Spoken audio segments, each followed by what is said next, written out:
Missione compiuta, il Bassano è in C2. Superato anche l'ultimo ostacolo, la squadra giallorossa ha centrato l'obiettivo della promozione, fallito negli anni scorsi per un motivo o per l'altro.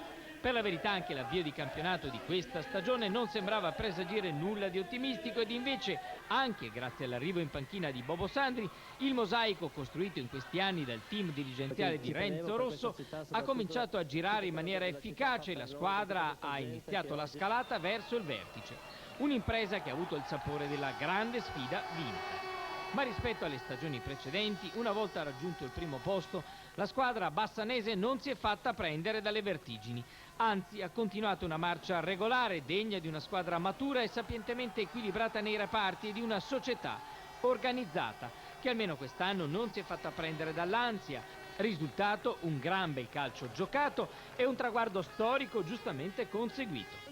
La C2 è realtà e stavolta rispetto al 1986, quando il sogno conseguito dopo la vittoria ai rigori sul Chievo ben presto si trasformò in incubo, la promozione è piena e priva di macchia.